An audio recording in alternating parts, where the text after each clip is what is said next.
Hi everyone, मैं रोहन आप सभी का एक बार फिर से अपने यूट्यूब चैनल पर स्वागत करता हूं। आज की जो हमारी ये क्लास है महिला एवं बाल अपराध से संबंधित कुछ महत्वपूर्ण प्रश्न। बाल एवं महिला अपराध से संबंध में Sanjay Gandhi post graduate institute of medical science, जिसका एग्ज़ाम 6 नवंबर 2022 को होना है, उसमें आप लोगों से हो सकता है कुछ प्रश्न आप सभी को देखने को मिल जाए। इस प्रश्न का जो है पीडीएफ आप लोगों को टेलीग्राम पर प्रोवाइड कर दिया जाएगा और ये वीडियो जो है पब्लिक की गई है। कल हम लोगों ने शाम को 8 बजे पढ़ा है नेतृत्व के बारे में। आज हम लोग चर्चा पर चर्चा शाम 8 बजे से यूनिट नंबर 4 पर करेंगे। यूनिट नंबर 4 और कुछ टॉपिक है इम्पोर्टेंट, उससे पहले हम लोग सामुदायिक संगठन के बारे में पढ़ेंगे और फैक्ट को अर्जित करेंगे यानी नोट करेंगे और उसके बाद यूनिट नंबर 4 पर चलेंगे। यदि आप Sanjay Gandhi post graduate institute of medical science में आप ऑनलाइन क्लास लेना चाहते हैं या आप एनटीए यूजीसी नेट जो सोशल वर्क का एग्ज़ाम होने वाला है दिसंबर 2022 या आपका एग्ज़ाम होगा जून 2023 में, यदि आप उसका ऑनलाइन क्लास लेना चाहते हैं तो उसकी 5000 फीस रखी गई है, जो आपको 2 किस्तों में सबमिट करनी होगी, 2500 एंड 2500 करके। ठीक है, तो आप अगर क्लास ज्वाइन करना चाहते हैं तो आप संपर्क कर सकते हैं 8506031308 पर आप कॉल कर सकते हो, व्हाट्सएप के माध्यम से भी जानकारी प्राप्त कर सकते हो। चलिए शुरुआत करते हैं। महिला एवं बाल अपराध के संबंध में कुछ महत्वपूर्ण प्रश्न हो सकता है आप लोगों को 2022 में यहाँ से प्रश्न देखने को मिल जाए।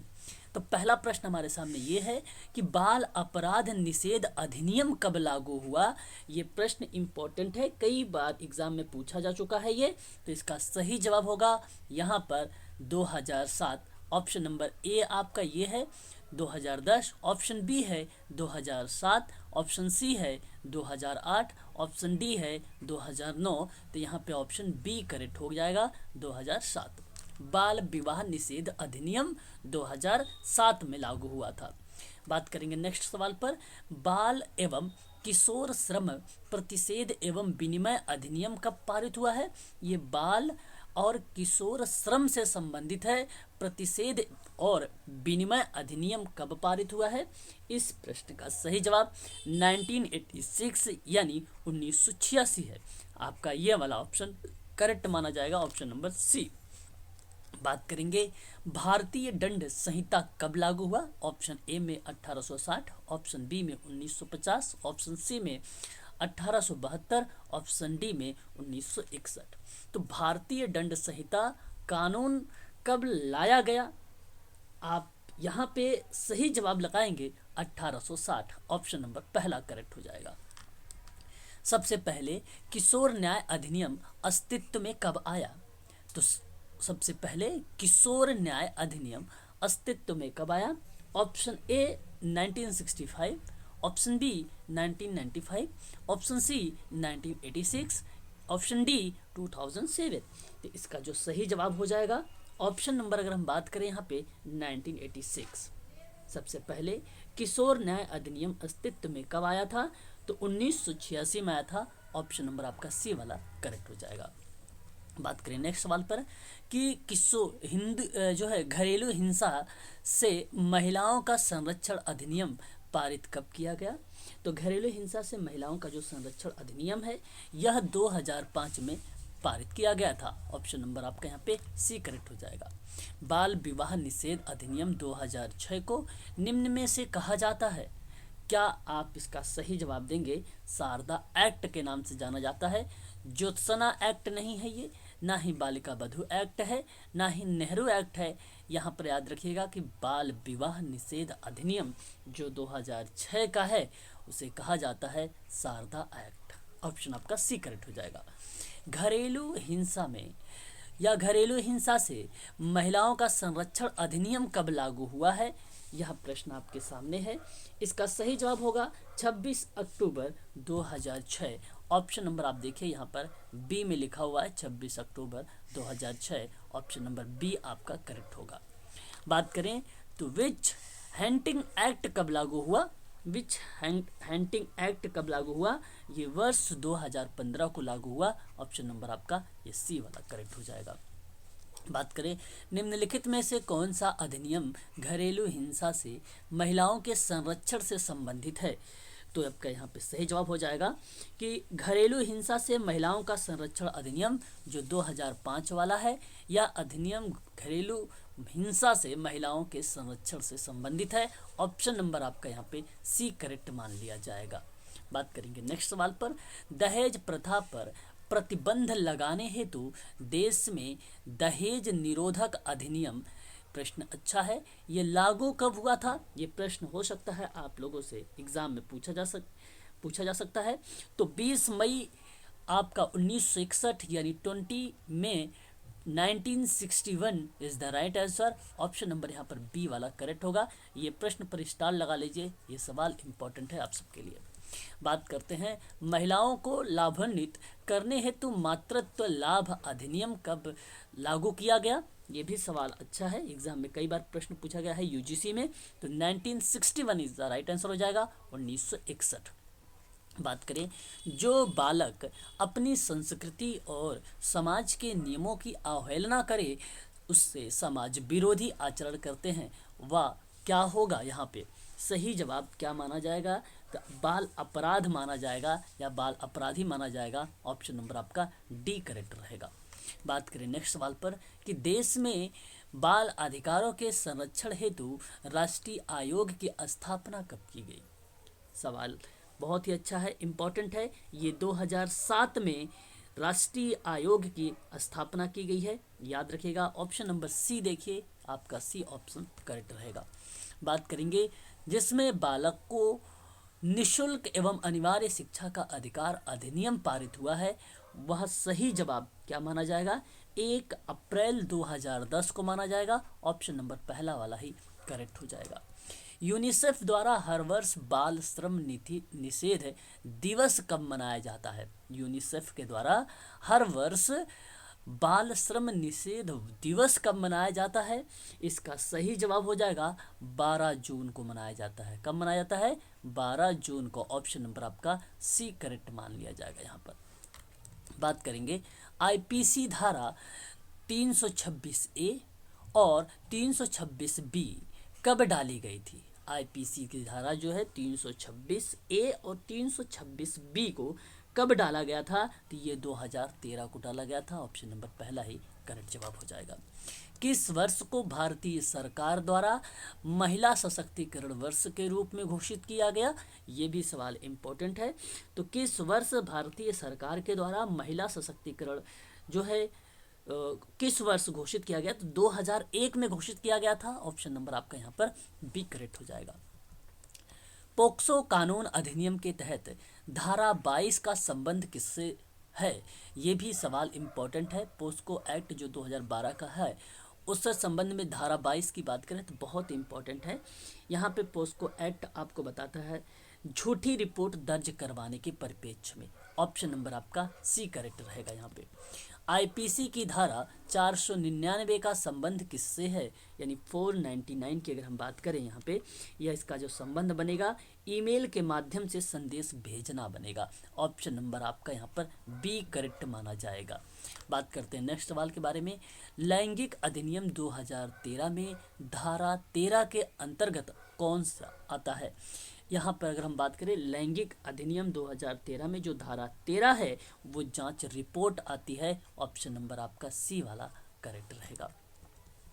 अगर शादी के 7 साल तक महिला की मृत्यु जलने शारीरिक क्षति से होती है तो उस पर किस धारा के अंतर्गत कार्रवाई की जाएगी? देखिए यहाँ पे याद रखिएगा, अगर शादी के 7 साल तक में अंदर में, ठीक है, महिला की मृत्यु जलने और शारीरिक क्षति से होती है तो उस पे किस धारा के अंतर्गत क्रिया की जाएगी या कार्रवाई की जाएगी? इसका सही जवाब 304 का खा। ऑप्शन नंबर 1 पहला ही करेक्ट जवाब हो जाएगा। बात करते हैं कौन सी धारा के तहत कोई स्त्री या पुरुष बिना कारण किसी महिला का गर्भपात नहीं करवा सकते हैं? यहाँ पर सवाल बहुत important, very very most important सवाल ये है कि वह कौन सी धारा है उसके तहत कोई स्त्री या पुरुष बिना कारण किसी महिला का गर्भपात नहीं करवा सकते हैं। इसका जो सही जवाब हो जाएगा ऑप्शन नंबर, अगर हम बात करें यहाँ पे ए करेक्ट माना जाएगा, धारा 312 option number A is the right answer हो जाएगा। 312 आपका करेक्ट माना जाएगा। यहाँ पे बात करते हैं नेक्स्ट सवाल के बारे में। आपराधिक कानून अधिनियम में संशोधन करने के लिए गठित समिति का क्या नाम था? सवाल बहुत ही इंपॉर्टेंट है। इसका सही जवाब होगा justice Verma committee, option number पहला ही करेक्ट जवाब हो जाएगा। आगे बात करेंगे भारतीय दंड संहिता की धारा 509 किससे संबंधित है? आईपीसी की धारा यहाँ पे अगर हम बात करते हैं तो भारतीय दंड संहिता की बात की गई है, वह धारा है 509 और वो 509 किससे संबंधित है? तो ऑप्शन आपका यहाँ पे छेड़छाड़ करना, ऑप्शन नंबर आपका सी करेक्ट माना जाएगा। बात करते हैं नेक्स्ट सवाल पर। किस धारा के तहत बाल विवाह प्रतिषेध अधिकारी की नियुक्ति है? तो इसका सही जवाब जो माना जाएगा ऑप्शन नंबर डी, देखिए धारा 16 की उपधारा जो 1 है इसी को सही माना जाएगा, ऑप्शन नंबर डी। बात करेंगे 1930 में लागू किए गए बाल विवाह निरोधक अधिनियम का मसौदा तैयार करने के लिए कितना महत्वपूर्ण योगदान था? और इसमें अगर हम बात करें कितने के बजाय यहाँ पे लिखना चाहिए था किसका योगदान था, तो बेसिकली हरबिलास शारदा का था, ऑप्शन नंबर आपका करेक्ट हो जाएगा ए वाला। बात करेंगे नेक्स्ट सवाल पर। दुष्कर्म के लिए फांसी की सजा का प्रावधान करने वाला पहला राज्य है। दुष्कर्म के लिए फांसी की सजा का प्रावधान करने वाला जो पहला राज्य बना वो मध्य प्रदेश था और मध्य प्रदेश है, ऑप्शन नंबर आपका यहाँ पे सी इज द राइट आंसर होगा। एसिड अटैक का अपराध किस धारा के या धारा में दर्ज किया जाएगा? एसिड अटैक आपको बता दूं कि आरपीडब्ल्यूडी एक्ट ने इसको एक डिसेबिलिटी के क्राइटेरिया में रखा है। यहाँ मैं आपको बता दूं धारा 326 के अंतर्गत भी यहाँ पे दर्ज की जाएगी, धारा 320 के अकॉर्डिंग भी दर्ज किया जाएगा एसिड अटैक, और धारा 322 में भी, इसलिए उपर्युक्त तो सभी करेक्ट हो जाएगा, option number D is the right answer होगा। बात करेंगे नेक्स्ट सवाल पर कि किस किशोर अधिनियम ने भारतीय किशोर अपराध अधिनियम 2000 को प्रतिस्थापित किया है? बहुत ही अच्छा सवाल है आपके सामने। यह किशोर न्याय विधेयक है जो 2015 आपका करेक्ट माना जाएगा। तो किशोर अधिनियम ने जो है भारतीय किशोर अपराध अधिनियम 2000 को प्रतिस्थापित कर लिया है किशोर न्याय विधेयक 2015 के रूप में। आगे बात करेंगे नेक्स्ट सवाल के बारे में। भारतीय महिला आयोग अधिनियम 1990 के अनुसार अध्यक्ष की पदावधि कितने वर्ष की है? क्वेश्चन नंबर 12 में। तो यहाँ पे जो सही जवाब हो जाएगा ऑप्शन नंबर आपका देख रहे हैं सी, यहाँ पे लिखा भी है, option number C is the right answer. 3 वर्ष राइट होगा आपका कि राष्ट्रीय महिला आयोग अधिनियम जो है 1990 के अनुसार अध्यक्ष की जो पदा अवधि होगी वो 3 साल की होगी, ऑप्शन नंबर आपका सी करेक्ट रहेगा। पोस्को अधिनियम किस आयु से कम आयु के बच्चों के उत्पीड़न की सुरक्षा से संबंधित होगा? पोस्को अधिनियम है ये, कितना वर्ष बताया गया है कि कम आयु से बच्चों को उत्पीड़ित की सुरक्षा से संबंधित होगा, वो 18 वर्ष इज द राइट आंसर होगा, option number D. Delhi police के द्वारा महिला सुरक्षा हेतु लॉन्च किए गए ऐप का नाम बताना है आप लोगों को। दिल्ली पुलिस द्वारा महिला सुरक्षा हेतु लॉन्च किए गए जो ऐप है उसका नाम है हिम्मत, ऑप्शन नंबर आपका सी करेक्ट माना जाएगा। महिलाओं का कार्यस्थल पर लैंगिक उत्पीड़न अधिनियम पारित किया गया था, ठीक है। महिलाओं का कार्यस्थल पर लैंगिक उत्पीड़न अधिनियम पारित किया गया है, ये वर्ष 2013 में, ऑप्शन नंबर बी करेक्ट रहेगा। बात करेंगे नेक्स्ट सवाल पर कि राजस्थान में सर्वाधिक संख्या में बाल विवाह किस दिन संपन्न होते हैं? राजस्थान में सर्वाधिक संख्या में बाल विवाह किस दिन संपन्न होते हैं? अक्षय तृतीया को, ऑप्शन नंबर आपका सी करेक्ट माना जाएगा। निम्नलिखित में से किसका वर्णन धारा 498 के अंतर्गत आता है? वेरी वेरी मोस्ट इंपॉर्टेंट सवाल है ये, आप लोगों से एग्जाम में देखने को मिल सकता है। मेडिकल सोशल वर्क में यह प्रश्न पूछा जा चुका है मध्य प्रदेश के, तो बहुत ही इंपॉर्टेंट सवाल। तो अगर हम बात करें इसका वर्णन 498 के अंतर्गत किया गया है, तो इसका सही जवाब होगा एक विवाहित महिला को आपराधिक इरादे से बहलाना या ले जाना या हिरासत में लेना, ऑप्शन नंबर पहला ही आपका करेक्ट जवाब हो जाएगा। बात करेंगे नेक्स्ट सवाल पर। अगला सवाल हमारे सामने है कि दुष्कर्म के लिए फांसी की सजा का प्रावधान करने वाला राजस्थान देश का कौन सा राज्य बना था।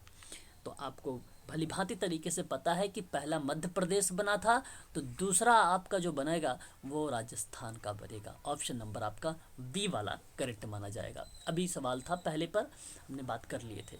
महिलाओं को कानून द्वारा समान वेतन का अधिकार कब प्राप्त किया गया।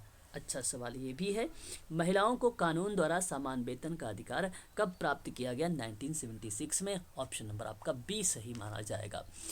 आगे बढ़ेंगे। अभियानों ने महिलाओं की सुरक्षा के लिए नए कानून बनाए हैं। महिलाओं की सुरक्षा के लिए 2006 में एक कानून बनाया गया था, उसका सही जवाब क्या माना जाएगा। घरेलू हिंसा is the right answer. Option number A correct माना जाएगा। बात करें यूनिसेफ द्वारा हर वर्ष बाल श्रम विरोधी दिवस कब मनाया जाता है।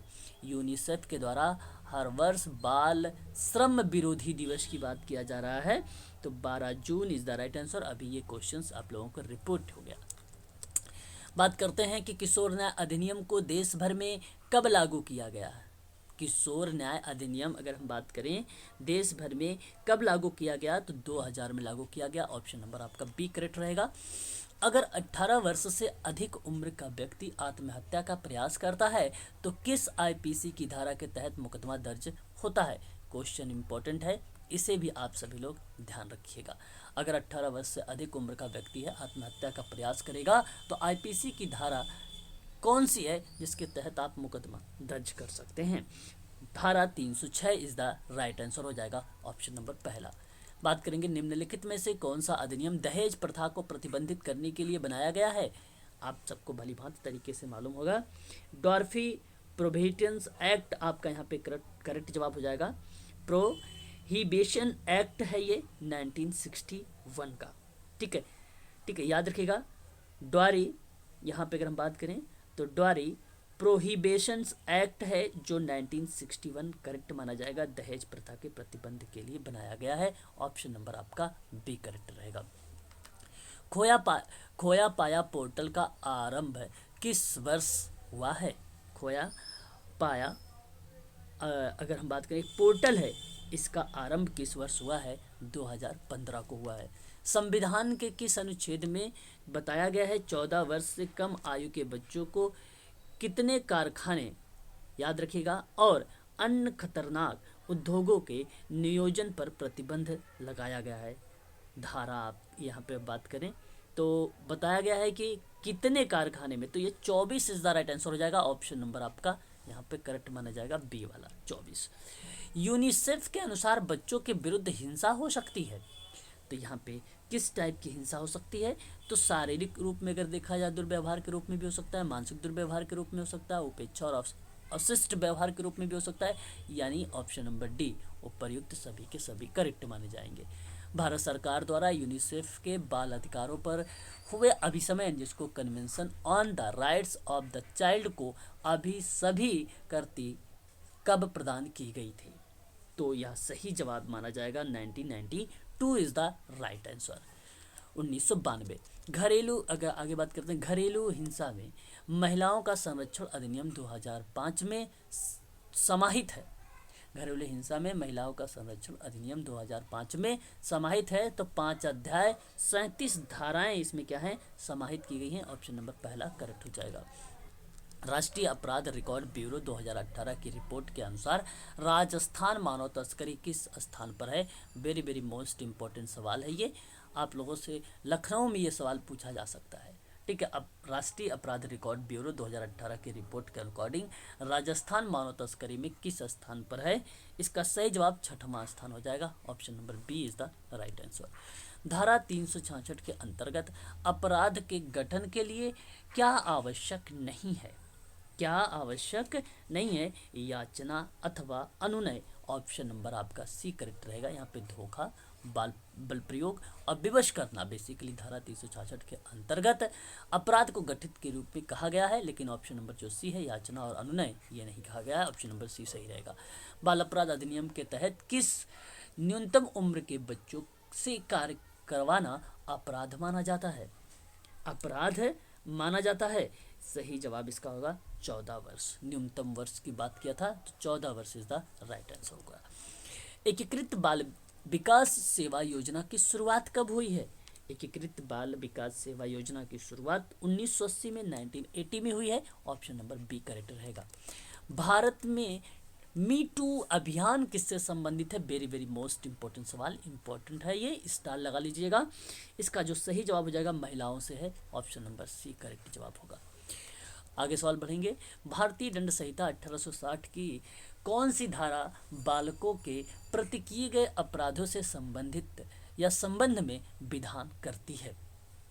तो यह भी सवाल इंपॉर्टेंट है। 1860 की बात कर रहा है 1860 के अकॉर्डिंग कि बालकों के प्रति किए अपराधों के संबंध में विद्यमान है। 354 भी है आपका, 375 से लेकर 77 तक भी है, 509 भी है। उपर्युक्त सभी के सभी यहाँ पे करेक्ट जवाब हो जाएंगे। Option number D is the right answer होगा। पोस्को एक्ट के विषय में सही स्टेटमेंट आपको बताना है कि कौन सा स्टेटमेंट यहाँ पर सही माना जाएगा।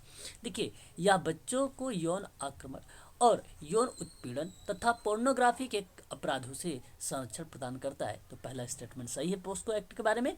दूसरी बात करते हैं, यह अधिनियम 18 वर्ष से कम उम्र के व्यक्तियों को बाला घोषित करता है।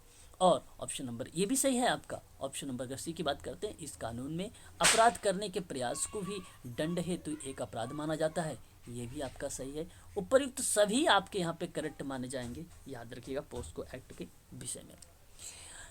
आगे बढ़ेंगे। सरकारी आंकड़ों के अकॉर्डिंग यौन शोषण के शिकार बच्चों में से लगभग कितने प्रतिशत अपने साथ दुष्व्यवहार करने वालों से परिचित होते हैं?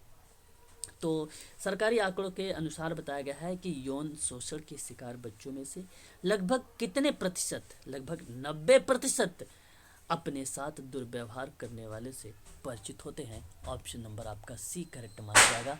सवाल इंपॉर्टेंट है, इस पे भी आप लोग स्टार लगा लीजिएगा। बेटी बचाओ बेटी पढ़ाओ अभियान राजस्थान में कब शुरू किया गया? वेरी वेरी मोस्ट इंपॉर्टेंट सवाल, स्टार लगा लीजिएगा। ये कई बार एग्जाम में पूछा जा चुका है। 18 मार्च 2018 इज द राइट आंसर। बात है राजस्थान की। आगे सवाल पढ़ेंगे। घरेलू हिंसा से संरक्षण अधिनियम में धारा 16 में क्या प्रावधान किया गया है? बट ध्यान रहिएगा कि घरेलू हिंसा से संबंधित है। घरेलू हिंसा से संबंधित है तो बंद कमरे में सुनवाई की बात की गई है। ऑप्शन नंबर आपका डी करेक्ट माना जाएगा। घरेलू हिंसा से संबंधित महिला संरक्षण अधिनियम 2005 को कब लागू किया गया था? तो लागू तो 2006 में हुआ था, यानी 26 अक्टूबर 2006 इज द राइट आंसर होगा। उत्पीड़ित महिलाओं की सहायता हेतु उपलब्ध सहायताएं क्या हो सकती हैं? मतलब उत्पीड़ित महिला की सहायता हेतु जो उपलब्ध सहायताएं हैं वो कानूनी सेवाएं भी हैं, परामर्श सेवाएं भी हैं, मानसिक स्वास्थ्य सेवाएं भी हैं, धनार्जन हेतु सहायता भी है। ऑप्शन नंबर डी करेक्ट हो जाएगा। उपर्युक्त सभी के सभी करेक्ट माने जाएंगे। आगे बढ़ेंगे। महिला को साइबर मार्फिंग के विरुद्ध सुरक्षा प्रदान करने वाली आईपीसी और आईटी कानून की धाराएं हैं, वह कौन सी? अगर हम बात करें यहाँ पे आईपीसी और आईटी कानून की धाराएं हैं तो यहाँ पे धारा 120 बी आईपीसी भी सही है, धारा 469 आईपीसी भी सही है, धारा 67 आईटी एक्ट भी शामिल है। ऑप्शन नंबर अगर हम बात करें यहाँ पे D is the right answer. उपर्युक्त सभी के सभी सही माने जाएंगे। भारतीय दंड संहिता की धारा 376 क्या बताती है आपसे? अगर हम बात करें 376 के बारे में तो ये बेसिकली बलात्कार की सज़ा की बात करता है। ऑप्शन नंबर आपका यहाँ पे सी करेक्ट माना जाएगा, यानी ये आपका ऑप्शन ए है बलात्कार, ये गलत हो जाएगा। ऑप्शन बी अप्राकृतिक अपराध, ये भी गलत हो जाएगा। ऑप्शन सी आपका बलात्कार की सज़ा है। ऑप्शन डी जो है अवैध अनिवार्य श्रम है, इसलिए ये भी गलत हो जाएगा। ऑप्शन नंबर सी आपका करेक्ट माना जाएगा। आगे बढ़ेंगे। घरेलू हिंसा महिला पर कौन कौन से जघन्य में अपराध शामिल किया गया है? जघन्य अपराध में शामिल किया गया है, ये भी सवाल आप सब के लिए इम्पोर्टेंट है। यहाँ पे शारीरिक मानसिक शोषण भी है, दुर्व्यवहार भी है, आर्थिक शोषण भी है, इसलिए ऑप्शन नंबर जो उपयुक्त सभी लिखा हुआ है डी में, यही आपका करेक्ट माना जाएगा। दहेज निषेध अधिनियम 1961 में संशोधन कब किया गया? दहेज निषेध अधिनियम 1961 में संशोधन कब किया गया? तो 1986 में किया गया था। ऑप्शन नंबर आपका पहला ही सही हो जाएगा। धारा 354 डी में वर्णित है 354 डी में वर्णित है महिला का पीछा करना। ऑप्शन नंबर आपका पहला सही हो जाएगा। वेरी वेरी मोस्ट इम्पोर्टेंट सवाल है। राष्ट्रीय बाल श्रम नीति किस समिति के आधार पर निर्धारित की गई है? राष्ट्रीय बाल श्रम नीति किस समिति के आधार पर निर्धारित की गई है? तो गुरुपद स्वामी समिति is the right answer. Option number C में आप देखेंगे तो यही ऑप्शन आपका सही रहेगा। बाल अधिकार संरक्षण हेतु राष्ट्रीय आयोग का मुख्यालय कहाँ स्थित है? बहुत ही इंपॉर्टेंट सवाल। नई दिल्ली में है। ऑप्शन नंबर पहला ही करेक्ट जवाब हो जाएगा। आईपीसी की निम्न में से कौन सी धारा महिला तस्करी से संबंधित नहीं है? ठीक है, याद रखिएगा आप सभी लोग, महिला तस्करी से संबंधित नहीं है। तो आपकी आईपीसी धारा जो 375 है ये नहीं है, बाकी 370, 372, 373 महिला तस्करी से संबंधित है। आईपीसी में 375 नहीं है। ऑप्शन नंबर डी आपका करेक्ट रहेगा। पोस्को अधिनियम किस उम्र से कम के बच्चों हेतु लागू किया गया है? पोस्को जो एक्ट है ये बेसिकली 18 वर्ष से कम बच्चों के लिए लागू किया गया है। ऑप्शन नंबर आपका सी इज द राइट आंसर होगा। राजस्थान में सर्वप्रथम किस रियासत में बाल विवाह को प्रतिबंधित करने हेतु कानून बनाया गया था? राजस्थान में वो कहाँ पर? जोधपुर में। ऑप्शन नंबर आपका बी करेक्ट जवाब हो जाएगा। धारा 354 से संबंधित क्या है? धारा 354 से संबंधित क्या है? तो ताक झाक करना है। ऑप्शन नंबर आपका सी करेक्ट रहेगा। बात करेंगे महिलाओं को संपत्ति प्राप्त करने का अधिकार कब प्राप्त हुआ था? महिलाओं को संपत्ति प्राप्त करने का अधिकार कब प्राप्त हुआ था? तो 1956, 1956 is the right answer. 1956 is the right answer. Option number आपका बी करेक्ट रहेगा। बालिकाओं के साथ संपर्क के लिए निम्न में से किस पुलिसकर्मी की ड्यूटी लगाना अनिवार्य है? काफ़ी इम्पोर्टेंट ये भी सवाल है आप सबके लिए, याद रखिएगा। कहा जा रहा है कि बालिकाओं के साथ संपर्क के लिए निम्न में से किन पुलिसकर्मियों की ड्यूटी लगाना अनिवार्य है? तो महिला पुलिसकर्मी की ड्यूटी लगाना अनिवार्य है। ऑप्शन नंबर ए करेक्ट हो जाएगा।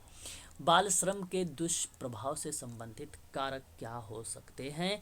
तो यहाँ पे बाल श्रमिकों का शोषण भी हो सकता है, बच्चों के विकास में बाधक भी हो सकता है, बच्चों की शिक्षा का प्रतिकूल प्रभाव भी हो सकता है। उपर्युक्त सभी के सभी करेक्ट जवाब हो जाएंगे। ऑप्शन नंबर डी करेक्ट माना जाएगा। अगर 18 वर्ष से अधिक उम्र के व्यक्ति आत्महत्या का प्रयास करता है तो किस आईपीसी की धारा तहत मुकदमा दर्ज किया जाएगा? तो ये बेसिकली मैंने बता दिया है, क्वेश्चन रिपीट हो जाएगा। धारा 306 इज द राइट आंसर हो जाएगा।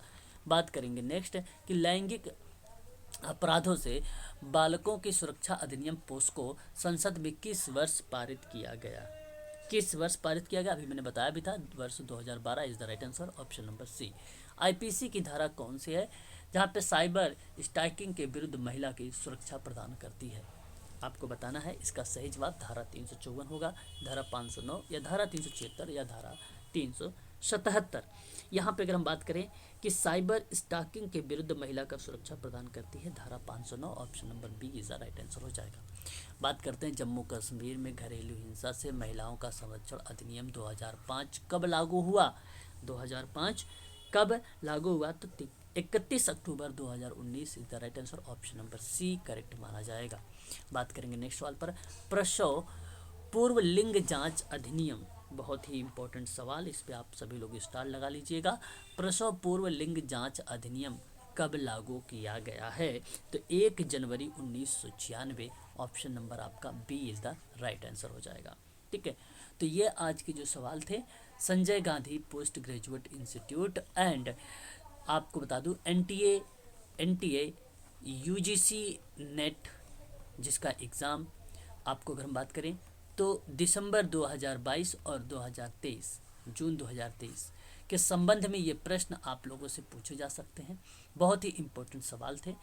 आप सबको अभी इस प्रश्न का जो है पीडीएफ आपके टेलीग्राम पर भेज दिया जाएगा। यदि आप Sanjay Gandhi post graduate institute या NTA UGC NET social work से संबंध में आप तैयारी कर रहे हैं ऑनलाइन, तो उसके लिए मैंने जो है ऑनलाइन क्लासेस स्टार्ट किया है। आप क्लास लेना चाहते हैं तो संपर्क कर सकते हैं 8506031308 पर। आप कॉल भी कर सकते हो और व्हाट्सएप के माध्यम से संपूर्ण जानकारी भी प्राप्त कर सकते हो। तो आज के लिए बस इतना ही। शाम को 8 बजे आप सबकी एक बार और क्लास चलेगी आज। तो उसको भी आप लोग अवश्य ज्वाइन करिएगा।